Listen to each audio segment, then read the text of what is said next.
Sean Combs wants the sex worker to be, well, again, this ain't a trust fund at Harvard University. They've got a lot of great evidence against Diddy, but if they engage in prosecutorial misconduct, if they engage in prosecutorial misconduct have enough by evidence showing, to prove this. by Now you're saying the showing state's putting evidence, on too much evidence. It's wrong. I heard Dr. Marshall describe was a domestic battery situation. And that's what this is. That's what I've been saying. This is not sex trafficking. Just because Clicks in you the start talking evidence louder and louder doesn't from mean the you're evidence. right. I think people around him knew that he had a fascination with powerful people. Shooter, When what I was are working you with saying? him, Famous people parts, Michael Jordan, Shaquille O'Neal.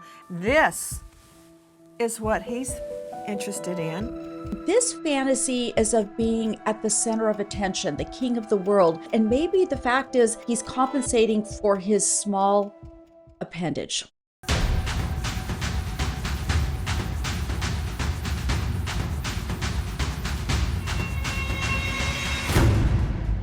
Good evening. I'm Nancy Grace. This is Crime Stories. I want to thank you for being with us straight out to the courthouse. Standing by, Tisa Tells, pop culture commentator and star of Tisa Tells on YouTube. Tisa, thank you for being with us.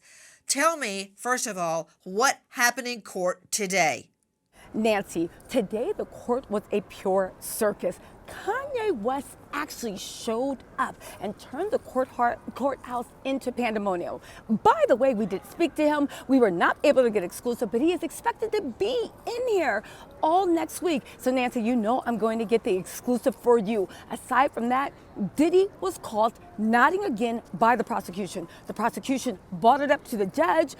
Brian Still actually stood up and said he vouches his personal integrity that he did not see Diddy nodding. The only thing is, I was 100% looking at Diddy and saw him turn around and look to his supporters, meaning his family in the back, and nod vigorously. The prosecution wanted him to know that's still a point of testimony. If you don't know, now you know, and they want him to knock it off. Tisa Tells, how did the star witness of today hold up?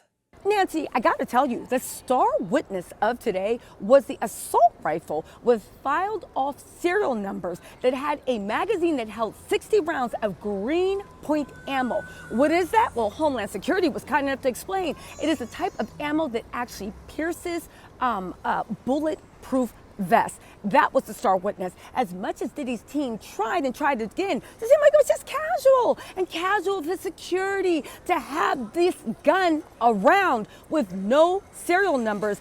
Listen, you cannot make green point ammunition seem as it's just standard security protocol. Again, we were shocked. Tisa, how was Sean Combs reacting to the testimony? Did he do his usual kicking around, twirling around, putting his head in his hands, or if it's really bad, squinting into the monitor like it's not happening? Listen, you want to know how Sean Diddy Combs is reacting to testimony? Vigorously turning around and nodding her head. Again, the prosecution let it be known that they have people on all points of the courtroom looking at him. Again, I will say one thing. If Diddy sees an inch, he will take a mile. Unfortunately, the prosecution let it be known it ends today. And the judge actually put a reminder. I believe now Diddy is on notice. There's nobody else he can nod his head at unless he looks at the ceiling and nods his head, which I wouldn't put it past him. Again, Diddy's body language was unspoken testimony, but I'm glad the prosecution shut it down. And you know what, Rob Shooter? You, with all these years as a PR expert, the jury can very likely smell the stink of fear. You can actually, it's like a presence in the courtroom. Once the tide turns, suddenly the whole dynamic changes in the courtroom. And I want to hear from your point of view specifically how Sean Combs is responding to this turn in the tide. he'll be shocked. So at first he'll be in denial about it. I've been at a lot of his shows and some of them did not go very well. And he used to say afterwards, I could feel the crowd. I'm losing the crowd. That's what he must be feeling right now. He is losing this jury. However, knowing Puffy like I do, he doesn't give in without a fight. He's going to be screaming at his lawyers. He's going to be screaming at his team. It's no coincidence that suddenly his PR machine is outside the trial trying to influence people to say nice things. They know they're in trouble, but they are not giving up without a fight. Did you hear, Rob Shooter, that Ray J, who I got in a big knockdown drag out with the other day over Sean Combs, has now threatened to leave the country because of the Diddy trial? He should want to stay in the country because of the Diddy trial, because these women are being represented in court. They're being given a voice after years of abuse. But he wants to leave the country? Really? Absolutely. Him and Alec Baldwin? Absolutely. Bye. I heard this story. I saw your conversation with him. I think it's about being a coward. You know, Nancy, I do not have to sit down and get on your show with you as much as I enjoy talking to you, Nancy. But I think people that worked with Diddy, people that maybe once defended Diddy, have to now speak out. You can't be quiet. You can't run away. That is being complicit. You have to speak out. There are a lot of people in New York, around the world, who made a lot of money by being around Diddy, editors of magazines, executives at Estee Lauder, the fragrance company, executives at Macy's, where they sold his clothing line. Where are all those people now? I try to call a lot of them, and nobody's returning my calls. They are all running away. Maybe not leaving the country, but they're running away. Running away from Sean Combs. And also, what's concerning, for instance, here, Ray J is a great example. He seems very likable. You know, a lot of people think he's handsome and talented. If he is siding with Sean Combs after all this testimony, that's not good, because it's a test for who on the jury could be feeling the same way. Back to Tisa Tells joining us outside the courthouse. You described one juror, a lady juror, who you've been a little worried about up front, and then you went to two other jurors, I believe you said on the back left. Yeah, so in the middle row on the left, okay, they're sharing a monitor. Again, I have to tell you how impactful this was. The prosecution didn't just show one picture, two picture. It was like again, and again. So it was rapid fire. And they were leaning in almost as if they were looking at like gruesome carnage and leaning out. At one point, she looked to the side. The jury was visibly uncomfortable. They were squirming. They literally had to look away, and the prosecution didn't let up. Another picture, another picture, another picture. And it was so impactful. Again, I'm not going to lie. At that time, I think mistrial. They started to get the idea of throwing in another mistrial. The jury was repulsed, but again, the shock, the awe, leaning in like, what is that? Oh my God. It was a lot. Again, we wanted to see what was on those photos too, but I see the point the prosecution was making. Like, these are very graphic, disgusting, whatever it is, but it brought it home on what a hotel night was, a dirty freak off. So. Tisa, what about the male jurors? Are they responding the same way as the lady jurors? I gotta say, I was a little bit concerned about the male jurors, but when it comes to the graphic nature and the pictures, they also were very, very disgusted. Again, leaning in, what is that? Rubbing their heads, looking to the side, just being like, or these sighs of, oof, like it was a lot. Again, the prosecution, through all of the smoke screens, you know, they are moving forward. Now, and again, when we heard testimony about the 10,000 rent and whether, you know, she was a girlfriend or not, it seemed like they might have been losing them. But the pictures, it brought it home. You know, to Troy Slayton, trial lawyer out of L.A., when a grown man looks away from a photo of a sex scene with disgust, a man looks away, it's bad. Yes, but here's what really concerns me, Nancy, is that the prosecutors shouldn't overplay their hand. They've got a lot of great evidence against Diddy, but if they engage in prosecutorial misconduct, if they engage first in you said the state doesn't have enough by evidence to prove this. Now you're saying the state's putting on too much evidence. It's wrong. But what they can't use is one witness to say that Diddy is a liar again and again, unless he testifies. So the federal rules of evidence are very That's specific. all you've got Evidence to say, that the Slayton. defendant is For a grown liar men can only looking be brought away in. from a photo of a naked woman, they're disgusted, they're nauseated, they're grossed out, and you're talking that's what I'm asking you, but So you're use trying the to make evidence. me talk about something else. If they have a great, wonderful playbook of all this evidence, why don't they just stick to that? Why do they try to overplay their hand by keeping to show these text messages that say that Diddy is a liar? Because the federal Yeah, it's rules, terrible when you have a royal flush. but the federal rules don't allow it.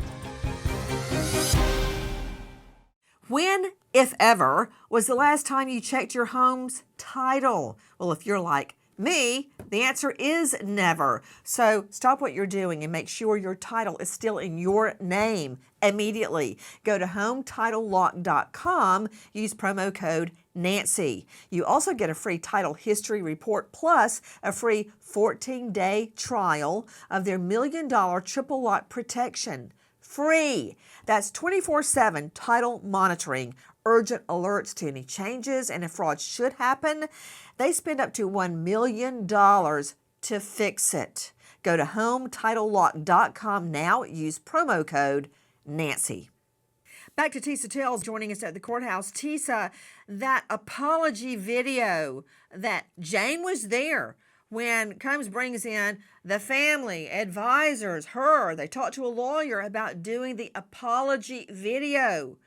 And it seems as if Sean Combs was instructed not to use Cassie's name. And I think I know why, because it would be somewhat of an admission. So tell me about Jane's testimony about her helping construct that apology video that Sean Combs disseminated on social. Now, one of the most shocking things that came out about in the courthouse was, as you know, his apology video was largely not well received because people thought that it was disrespectful because he never said Cassie's name. We found out, and it was super shocking via Mark Agnifilio, that he was the one that said, take Cassie's name out of there because she may well be a grand jury witness. And already they were forward thinking that they didn't want to look like they were in any way tampering that. Now, what does that tell us? It tells us, and it told the courtroom largely, he knew how much trouble he was in. And he knew Jane was one of the only people that could either testify, right? Or put a nail in his coffin. And that's why it was so shocking to people as her testimony went on, that this woman has your freedom in her hands, but its nature couldn't be denied. And he proceeded to treat her even more cruelly, even more shocking. Again, it was very strategic, having her around the family, having her lawyers, paying for her lawyers, making sure that there was nothing she would be under the umbrella of employee privilege. I'm sorry, not employee, of legal privilege. However, it looks like they somehow misplayed that because here we are again in court and Jane is right now having Diddy's freedom in her hands. I love the way that you explain that, kind of keeping her in the fold so she would use his lawyer that he paid for so he could still keep a tab on her. And she was very quick to point out, Tisa, that she did not speak to investigators before she testified at the grand jury, that she didn't cooperate with them. She was only there because she was subpoenaed and forced to be there. And that's after speaking to the lawyer Sean Combs provided for her. Now, I want everybody to look at what Tisa Tells is talking about, the apology video. Jane, the witness, was there when the family and the lawyers are all trying to figure out what are we going to say in the wake of the Cassie beatdown video. This is critical. Watch. It's so difficult to reflect on the darkest times in your life. But sometimes you got to do that. I was up. I hit rock bottom. But I make no excuses. My behavior on that video is inexcusable. I take full responsibility for my actions in that video. I'm disgusted. I was disgusted then when I did it. I'm disgusted now. I went and I sought out professional help. I had to go into therapy and go into rehab. Had to ask God for his mercy and grace.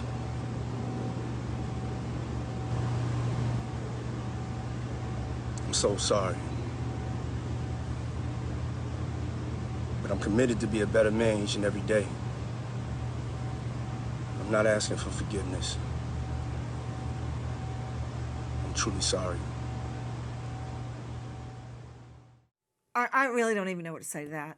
That's from Diddy's official Instagram, except technical legal term BS. BS. Therapy, my rear end. Rehab, really? And then asking God to forgive him? Whoa. Tisa tells, isn't it true, according to the witness who is under oath and would be committing perjury if she's lying, that after his apology video, he then goes on to beat Jane so badly that in one case he broke down the door, and she has video of that, and the jury saw it. Now, this is when he's trying to be a better man again. Objection. My rear end. That's a lie. Be a better man. He beat her to hell and back. Is that when he's a better man? Tore down the door again? Objection. My rear end. What happened in court when Jane Doe testified? We all knew the violence was coming, but nobody knew it was going to be a scene out of The Shining.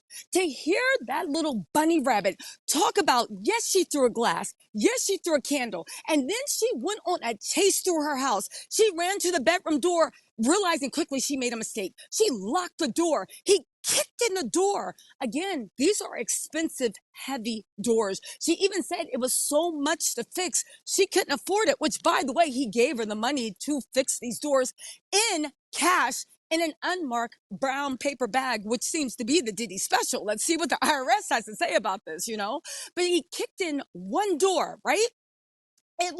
She ran to the bathroom. He kicked in the door to the bathroom. She ran to the closet, hiding, and was trying to kick in the door to the closet, kick the handle, kick the door. She did what she could. She feverishly changed into a dress she could run in. He kicked that in. She ran out the house barefoot, 6 blocks barefoot in a dark Southern California evening. You know how dark it gets in. And she hid for about 2 hours, hoping that he would calm down and go away. At the end of 2 hours, she came back, still scared out of her mind, and came back. And that demon was still waiting for her. And the violence she actually said he went through, it broke our hearts, but it actually shocked. And mind you, while we're listening to the violence that was to come, the apology video is still fresh in our minds.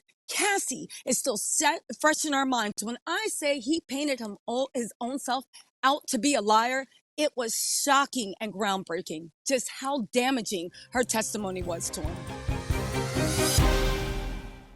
Please join us on our mission to find missing people, especially children, to solve unsolved homicides. If you're on the go, catch us on your favorite podcast app where you can get all of our content where we, in our own way, seek justice. Straight out to the courthouse, Tisa tells it's bad when Jimmy Kimmel gets a mouthful of your rear end, right? He bit right into Sean Combs, talking about having his children attend the trial is not the, quote, ideal take your family to work day. Is the family still sitting in the courtroom, the children hearing about 3 male sex workers entertaining him, their father, Sean Combs? Listen, the children are back. I will say Justin Combs has been MIA. However, we did see Christian Combs, we did see Quincy Combs, and we saw Sean Diddy Combs' mother in court, listening to the tawdry details, looking stone-faced. Again, I've said it all this time. We don't know if Diddy has PR on the ground. If he does, they are doing a horrible job because the optics, it is never played over as well. Again, what are your sons doing? They're looking around. They're passing notes back to each other. They're writing things down. Now, to be fair, there's no talking in the courtroom, but you gotta wonder what are on these notes they're passing back and forth when they're hearing about daddy's little secret. Okay? It has been very tense. They look around, but they are sitting there stoically, stone-faced. But it makes me wonder, okay, as nice as those kids seem to be, if daddy goes bye-bye, it looks like federal forfeiture also might be taking their trust funds. So you gotta ask, are you supporting your father for your bank account, or truly because this is a unanimous showing of love and support? Tisa, think back. Were Combs's children in the courtroom when we heard testimony about the male sex worker showing up and Sean Combs comes striding in, buck naked from the neck down, wearing a burqa from the neck up? Did they hear that too?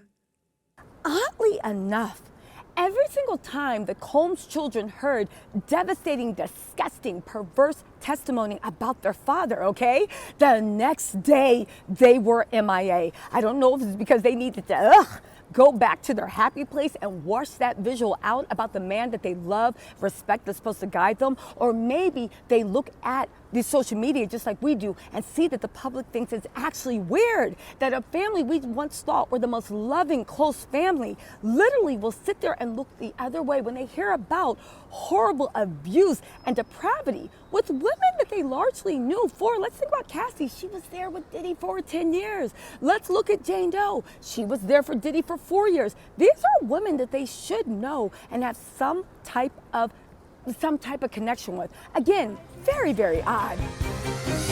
So Greg Morse joining me, veteran trial lawyer, criminal defense attorney, joining us out of the Palm Beach jurisdiction, author of Untested on Amazon at morselegal.com. So you're still saying it's just a tiff between boyfriend and girlfriend? Well, it's the Jane's testimony. If I didn't know who called her, I would think the defense called her. Her testimony wasn't supportive of sex trafficking. It was supportive of battery, maybe Oh, okay, aggravated wait a minute. What do battery. you But think this is a sex sex trafficking trafficking is? story. Well, I know it's not people that the day before Sean Combs is arrested, they go and have a hotel night with them. They want to rub their feet in afterwards. These are women that made bad choices with the sex stuff, but none of their testimony says that the violence was to force them into it. She only got angry when she thought Sean Combs was actually sleeping with another person. She still had her rent paid. That was her main concern when the employment separated. She testified to that. So while Sean Combs is a horrible, weak human being and disgusting, the prosecution charged this as sex trafficking, and the defense has to be very happy with what could have been much worse testimony that Jane gave them the things they said in opening, that this was an angry person.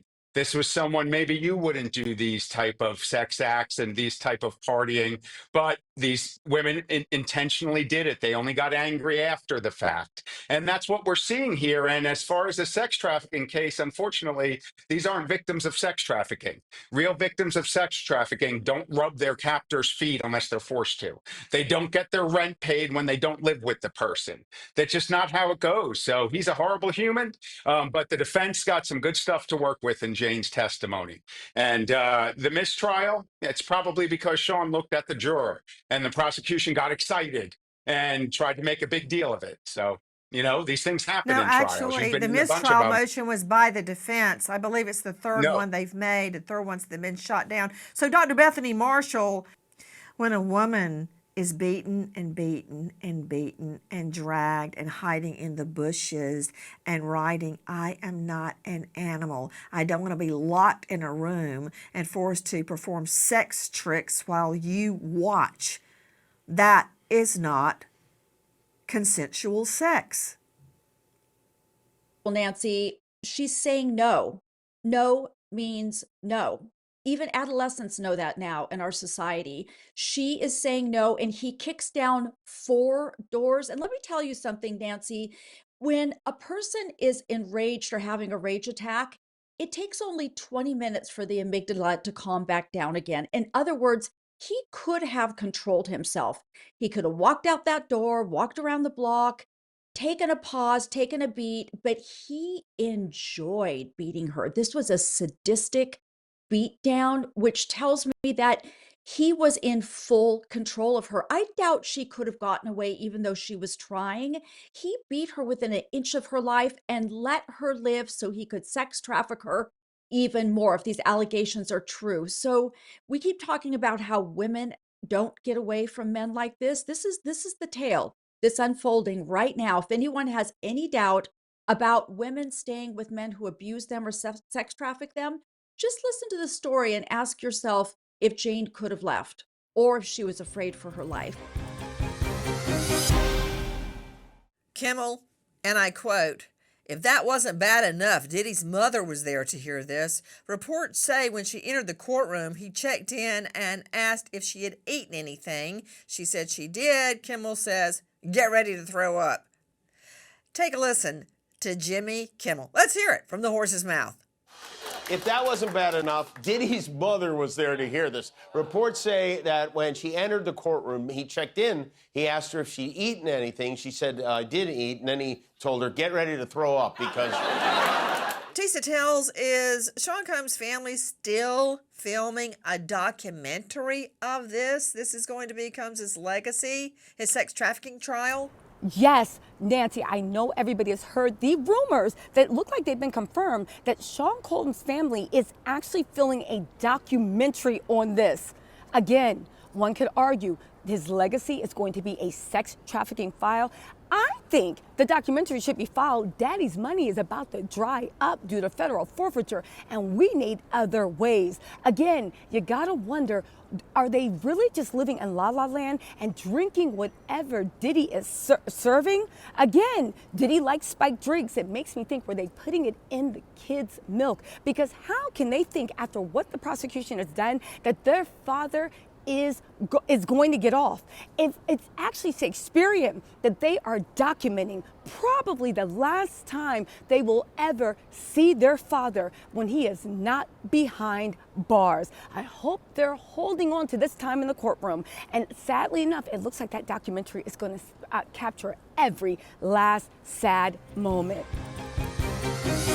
The defense trying their best to skewer a witness on the stand, a former girlfriend of Sean Combs, only known as Jane. To Tisa Tells standing by at the courthouse, star of Tisa Tells on YouTube. Tisa, did they crack her? And wait, Tisa, have you ever seen, for instance, a horror movie or one of those satanic movies where they throw holy water on the possessed person or the demon and they, ooh, and it burns them? That's what Jane is to Diddy. That's what's happening. She's the holy water being thrown on Diddy, right? And he's cringing, and they are trying to stab her through the heart with a wooden stake. That's what's happening. All day long, they went at it. Did it work? Did they crack her? Judging from the sentiment in the courtroom, it does not look like they cracked her. She stayed strong. And this is the best they could do when she's in the early years of the relationship. She hasn't gotten to the part where he literally ripped his mask off. You know, they didn't crack her because what they were claiming is ridiculous. $150,000 over 3 years. You can make $50,000 a year, I believe, working a little bit of overtime. Again, it's always a choose your own adventure, but it's laughable to believe. And Jane did a good job of driving it home, like she said. And it literally, after that, we went immediately to a break where she said, well, how much is my body worth? Diddy's team was taken aback and flat-footed, because what do you say to something like that? Because to give a number, it proves everything we think about Diddy. But again, it was a powerful moment. And Jane, the little bunny rabbit, she is sharpening her shank and she is in there fending off. So I definitely think she did great. Okay, to Sydney Sumner, Crime Stories investigative reporter, do I understand this correctly? That Sean Combs, a.k.a. Diddy, fetishized Shaquille O'Neal? Okay, have you ever met him? He's as tall as a door, right? I would not mess with him. I wonder how he feels finding out he's been fetishized by Sean Combs. Okay, that's neither here nor there. Plus, Michael Jordan and Kobe? What? Well, that aligns with previous testimony that we've heard that Sean Combs specifically wanted to see entertainers' genitalia before they were invited for a freak off because he wanted it to be as big as possible. And that Excuse plays me. into this Excuse sadism me. theme that. Whoa, what? Please call on me. What did you say? Tisa Tells told us this a few days ago, What Nancy. did you say about Shaq's genitalia? I would have to assume that Shaq, being the person that he is a very large person in every aspect, Nancy. Okay, see, here, Sydney, we talk about murder, serial murder, arson, child molestation, drug lords. I don't have time for euphemisms, okay? Yesterday, you Tisa Tells, kept talking to me about how Sean Combs, one of the sex workers, to be, quote, well endowed. Okay, you're making it sound like, as I said, a trust fund at Harvard University when you're actually talking about the physicality, and I'm trying to put it delicately so we don't get thrown off the air, of the sex workers. Is that correct? That's a yes/no, Tisa Tells. Yes. Yes. And listen, Grandma, Okay. close. That just a yes, just a yes. Okay, Sydney Sumner. Don't put perfume on the pig. Tell it. Well, Nancy, it appears that Sean Combs wanted an entertainer that could make up for his Tootsie Roll. So we know that Sean Combs, according to the civil lawsuit, is not. So we think that he hired entertainers that were much more so, and this could either just be a personal insecurity, or maybe it is this sadism idea that Dr. Bethany Marshall has brought up several times, that he wanted the women who participated in these hotel nights to feel some level of pain every single time that they participated. And I wanted to respond to Eric Faddis earlier. Yeah, go ahead, because I want to hear that.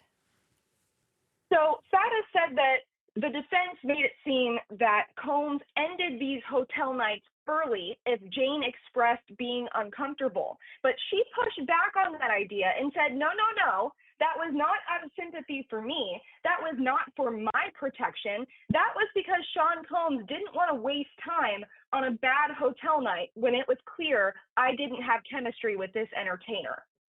And that's why Jane says that she had a hand in hiring entertainers, because there were certain people that she at least knew and was comfortable with and wasn't so freaked out by the fact that she was having sex with a sex worker without a or a very sweaty man, as Tisa told us.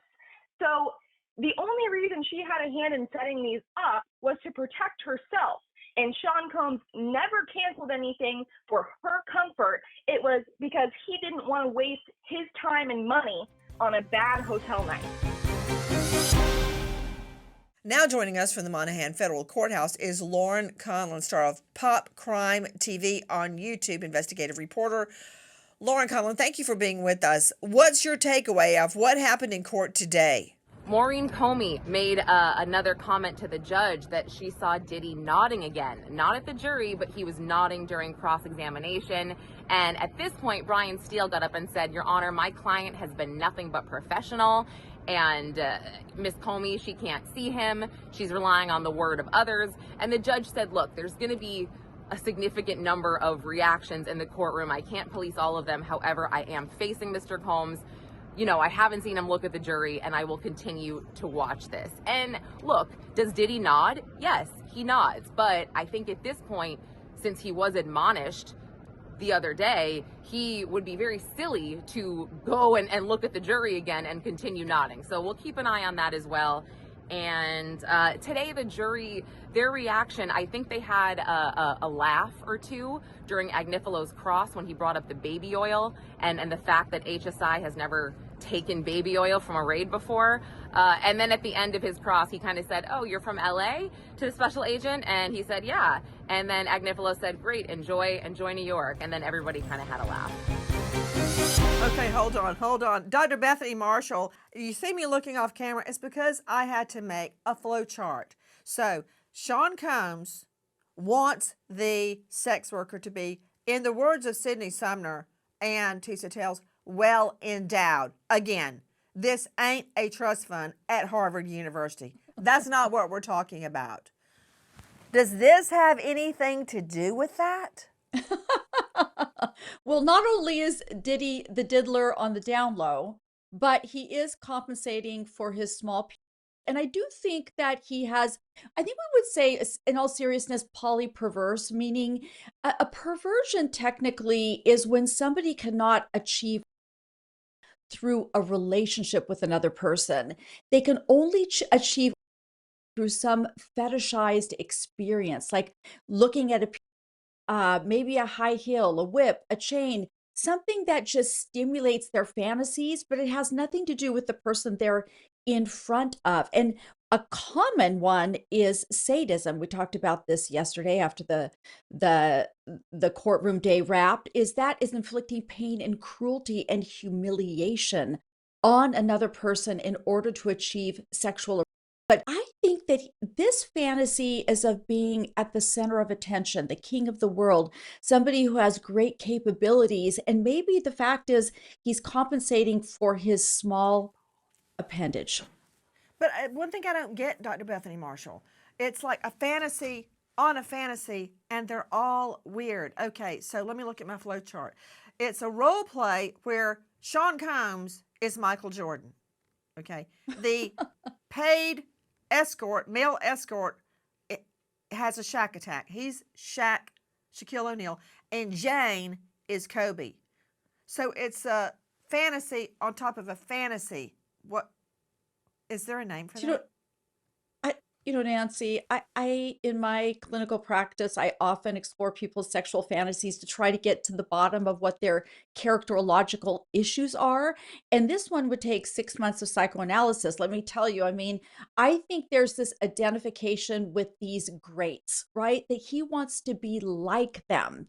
That's his raison d'etre in life. I think he wants to be penetrated by them. So the idea that he's the recipient of a sex act, but you can't just call up Shaq and say, can we Netflix and chill, right? You can't do that. Or can I take you out for a drink? So what are you going to do? You're going to substitute some poor woman you're sex trafficking in your fantasy life for Shaquille O'Neal, or actually she substitutes for him. Okay, I've got to go to the PR guru on this. Rob Shooter joining us, host of Naughty But Nice.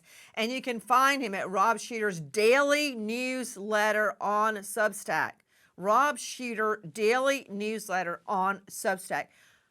Who knew about this fascination with the NBA greats? Now, I think I recall seeing Combs front line on the court at professional basketball games with various women. But who knew he wasn't watching the scoreboard? That's not what he was doing. I think people around him knew that he had a fascination with powerful people. When I was working with him, he had a very unusual interest, Shooter, fascination. what are you saying? What are you saying? We're not talking about Gandhi or the president. Famous people, private parts. Why are you saying he was obsessed with famous people? Because from what I understand, this is what he's interested in. A set of these. Thoughts?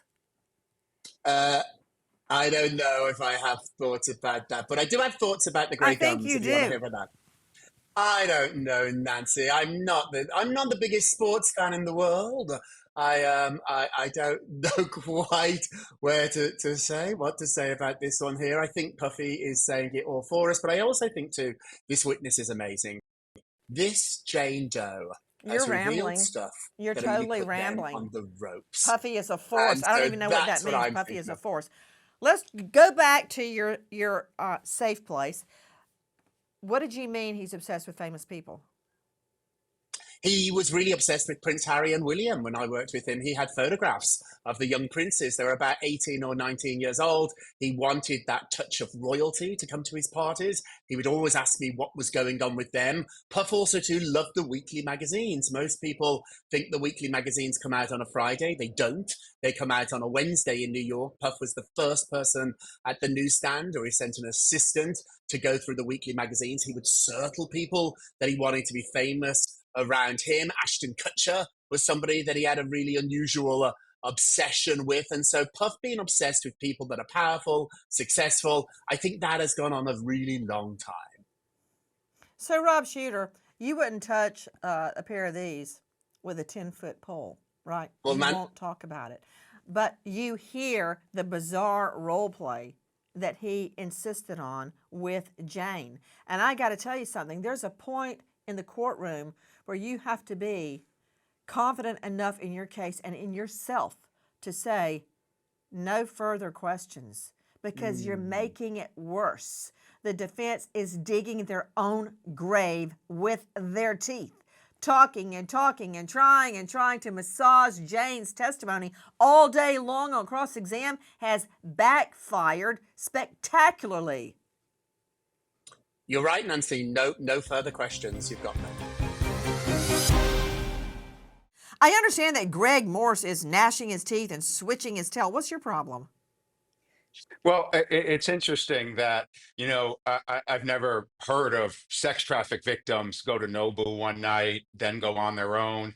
This notion, listen, all the testimony that's been given so far from Jane and Cassie's own mouth is that they thought this was going to be a path to whatever in their career. Maybe Cassie doesn't sing that well and she thought this would work. Have Jane you wanted learned to nothing? have nice things. No, but you're conflating so I many thought I could things that teach aren't an old relevant dog to a a court new of trick. law. Remember, Nancy, Just conflicts because in you the start talking evidence louder and louder doesn't from mean the you're evidence. right. No, you just don't like that Did you I'm not right hear because I'm a defense anything lawyer. about the Pimp Romeos? Nothing? And that, and all Okay. I heard Dr. You know, Marshall describe was a domestic battery situation. And that's what this is. That's what I've been saying. This is not oh, sex somebody's getting trafficking. mad. It's not even close. No, but you're watching different cases. You're just upset that, as usual, the You already defense said is that. right over the Think of something prosecution. new. Think of something new to say. You already said that. We're watching different cases. I heard that. Oh. Sydney Sumner, got a question for you. Let's get down to some brass tacks here. Isn't it true that today, during a discussion regarding evidence amongst the lawyers, we find out about 2 more recorded phone calls from King Combs? Sean Combs himself. He doesn't make Christina Coram do his dirty work. He gets on the phone himself. What's the significance of that phone call with Jane?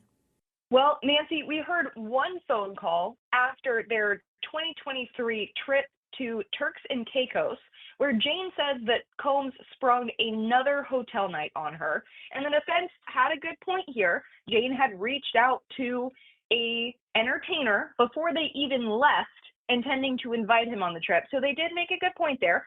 But we hear a phone call after that where they're exchanging loving messages about how much fun they had on this trip. And Sean Combs calls Jane his crack pipe. You don't know if that's supposed to be romantic, but we heard that he had such a good time with her and that he's so addicted to being with her that he was going to call her his crack pipe going forward. And now we remember an American hero, Detective Sergeant Nicholas Pepper, LaForge Parish Sheriff's Office, Louisiana. Detective Sergeant Pepper struck and killed during pursuit after 24 years in law enforcement, leaving behind a grieving wife, Christy, and children, Patience, Gracie, and Nicholas II. American hero, Detective Sergeant Nicholas Pepper. Thank you to our guests for being with us, but especially to you. Nancy Gray signing off. I'll see you tomorrow night, 6 and 9 o'clock sharp Eastern. And until then, good night, friend.